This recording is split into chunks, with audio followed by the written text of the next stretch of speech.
you. Whereas if you've got none of that, where are you starting from? You're just starting from a place of money. So if money is your starting place, you need to demonstrate you've got it. Because Keithley can show you that you've got history. Hunslet can show you that they've got history, and that's their starting place. That's their argument for existence. If anything, their history, heritage, links to the community, etc. Well, New York and Ottawa don't have those things, so they have to demonstrate they've got what they say they've got, which is the funds to run the show, to run these shows. Of course. Yeah. Yeah, I mean, I don't disagree with that. I think just linking to history, and if I think about some of the some of the kind of podcasts I've listened to and things like that about learning the lessons of history in terms of how we've put our toe in the water with North America and the way that we've tried things with just using Italy as an example and things like that. We've tried things and then we haven't committed and it hasn't helped us. So my plea would be that we give these things a red hot crack and we really have a go at it for sure, in a structured manner, which hopefully the RFL will be investigating. Well, that's what we hope the feasibility investigations are doing. They're driving a way to achieve this sensibly rather than pushing it through, making a mistake, it all falling apart, or wasting the opportunity. They're the two things we don't want to happen. Shall we answer Tom's question? How many more teams do we allow before they form their own league? They have their own league in America. Yes, they do. You can listen to Nate Gladden's wonderful Rugby League in America podcast. Their season starts, I think, back end of May, doesn't it? Usually back end of May, start of June. Yeah, I think they've just announced the fixtures. Yeah. So Nate Gladden, our friend Rugby League in America, he'll be able to talk you through that. So, and actually that plays in a way into saying the New York bid, or if Ottawa was being placed in sort of northern Florida, then you'd actually already have those things in place, whereas Ottawa doesn't have the sort of rugby background as much in place. No, not yet. But I mean, as you said, there's whereas these USARL competition now has been building for the last decade.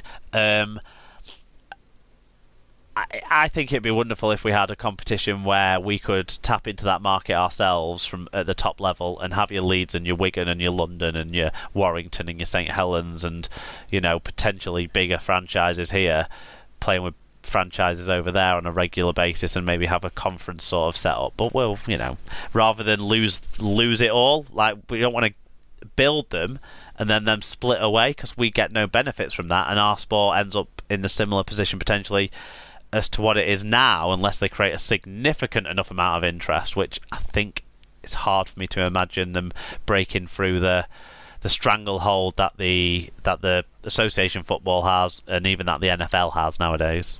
No, of course. I mean, but if you could say in 5 to 10 years, if North America was set up the way that France is at the moment, where you've got representations in the premier competitions, but you've also got a strong domestic competition that's of a good standard. Yeah. That model would be good. Where would you rate their domestic competition now in terms of our structures? Kind of like a Northwest Counties Division 2 or something level, maybe below that.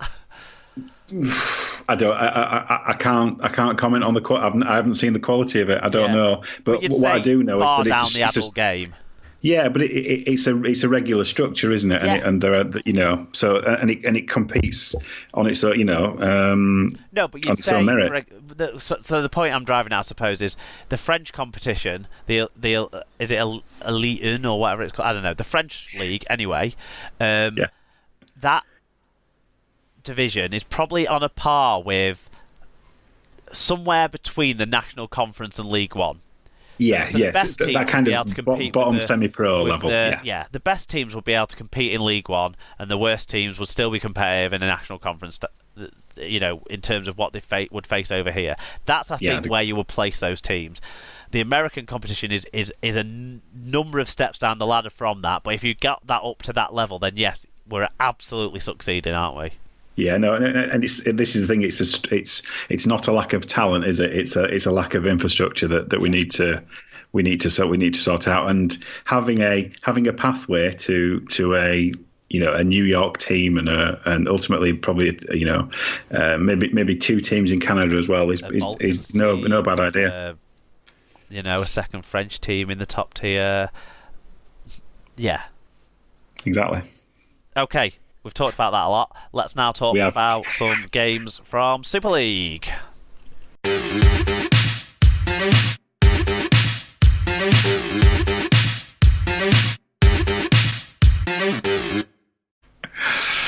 Super League match reviews then. It's round 10, or shall we say the last 2/3 of round 10, because a couple of the games were out of the way early doors in the season for round 10, and we're just talking about last year's top 8 in this little 4-game breakup, but not necessarily this year's top 8. Average attendance was 8,000 over the entirety of round 10, including the 2 earlier games. 8,000 on the dot, that's weird, isn't it?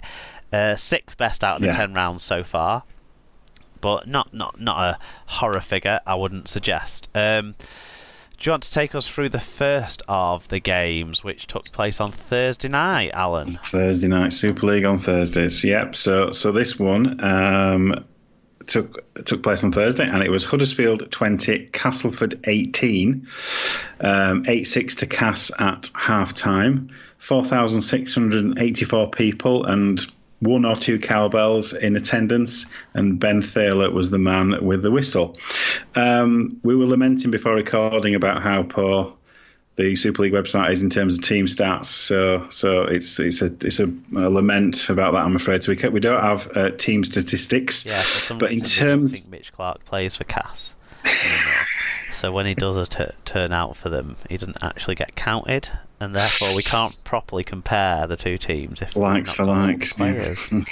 But yeah, in terms of individual players for the victorious Giants, Sue Matagi with 172 metres, Jordan Turner 7 tackle busts, 141 metres, Jerry McGilvray with a try assist, 2 clean breaks, 132 metres, and Akumatai 5 tackle busts, 131 metres. I have to throw in there Alex Mellor with 3 tries as well, of course.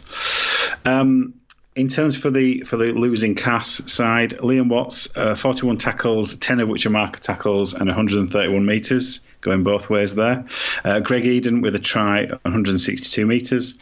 Jesse Senelifeo, 139 metres, and 3 successful offloads. Matt Cook, continuing his form from the week before, a try and 112 metres.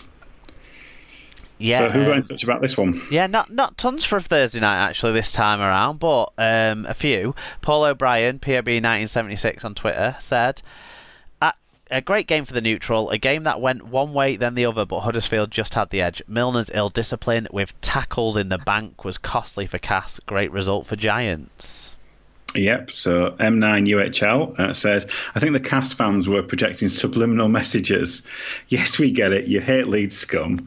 I spent ages explaining how I want Cass to lose one week and lose the other. One job, Cass. Pay attention to beating others and not hating Leeds.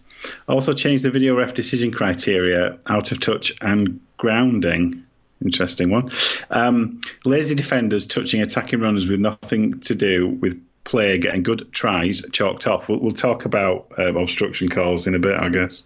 Well, I suppose this is the good game to start that on. Skinny Girl Pob said cowbells beat flare throwers. And the not the tribute, Fat Boy Rob says shite, but I did get a pasty for £1 at full time, so it's not all bad. And Rob G said, great performance from the Giants. Matungi and Akahifo carried us forward superbly, and Gaskell is turning into quite the player for us. Tons of early season injuries have given people the false impression the Giants were in for a long struggle, but some are back now, and with Clough, Ferguson and most importantly Cudjoe nearing a return, we will give anyone a run for their money and have the squad to compete. I think as well, Rob, just the fact that you start almost every year shit in the last 5 years is it gives us an impression of what the Giants are. They're just not a full season team, are they, at the moment? But no, they seem to build into the year, don't they? Certainly a good win for them, and some good hope with those players coming back that you mentioned. What did you make of it? It was interesting, wasn't it? It was backwards and forwards. Yeah. I mean, I have to talk about. No one's mentioned it here, but obviously, Cass lost Millington with like the first tackle, didn't they? Pretty much. I think it was on their first drive with the ball, wasn't it? Pretty early on, yeah.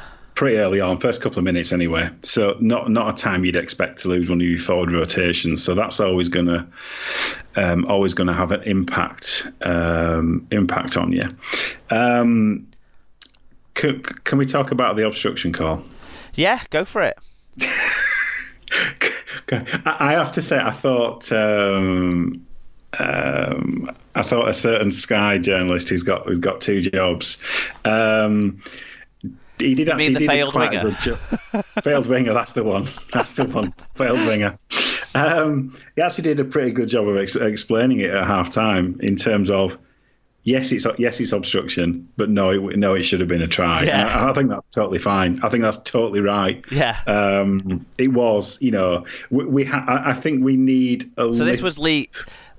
Just to be clear, this was Lee Gaskell's try, where the try was scored about 15 metres to the side of the sticks. Yeah. And there was a slight infringement with a dummy runner that Cruz Leeming maybe just still had the ball just in his hands as he was trying to pass, as he went behind his back. But in reality, Callum Turner, the fullback, was out of position and got bumped by a player who was never stopping him getting anywhere near stopping the try. No, and to be fair, we saw that later on because the one thing that one of the good things that I thought of for Huddersfield this game was that there were lots of movements near the line that were looking pretty slick from their perspective, and they were breaking through, and they scored some good tries in this one. Obviously, Mellor gets the kind of the plaudits in terms of getting the hat trick, but yeah, there was some fantastic ball movement to get over the line. But yeah, in terms of by the rule of the law, it wasn't a try, but quite frankly, it should have been. And perhaps we need to show a little bit more common sense in the way that we're calling these games, I think. Well, we'll talk about that a bit more when we get to the fourth game of these, I do think. But yeah, there needs to be some conversations had about a few of these interpretations. But then again, is it better to have a rule and stick to it than to be seen to be doing one thing one week and one thing a different week? At least everyone knows it looks the same, it feels the same, you get the same outcome. I mean, there was something about the dummy runner. If the dummy runner had continued his run and gone through the line, it possibly wouldn't have been chalked off. I don't think on this occasion that made a difference. I think the crucial part of this one really was that Cruz Leeming actually ended up behind him before he passed the ball. Yeah, he did. Yeah. But yeah, in fact, obviously, as you said, Turner wouldn't have got to him and wouldn't have covered the ground from the other side of the posts either. But I don't know. It's a strange one, isn't it? Because you can. It is consistent, but do you want it to be consistently wrong? Because that's the way it feels. Don't feel right. I don't know. Don't feel right. Don't feel right. We want to see tries, don't we? We want to see the good, not the. Yeah. Yeah, we want to see these tries. The other thing that didn't feel good, obviously, was that Leeming chucking the ball at the player in the ruck again and getting a penalty for it. That was another thing in the first half. Well, that's the other common sense situation as well. And for good measure, for balance and good measure, Castleford in the second half, I think, or maybe later on in the first half, won a penalty when Michael Shenton was tackled and stood up, walked over the player that had tackled him to play it back into him when he could have played the ball without walking over him. So, just to be sort of even-handed about it, both teams kind of did the crafty penalties that we're seeing across the board this year. Unfortunately, we are. I have to say, in the game I was at yesterday, there was a penalty for deliberately passing it into a player. The referee called it for deliberately trying to win a penalty. So it can be done, and I've watched couple of games from the NRL this weekend, and there was half a dozen examples where in Super League there would have been penalties, and they were just told to play on in the NRL. So we the can NRL change it has if we want a totally different interpretation about those players behind the ruck. Yeah. It's basically if they don't stop you from getting on with the game,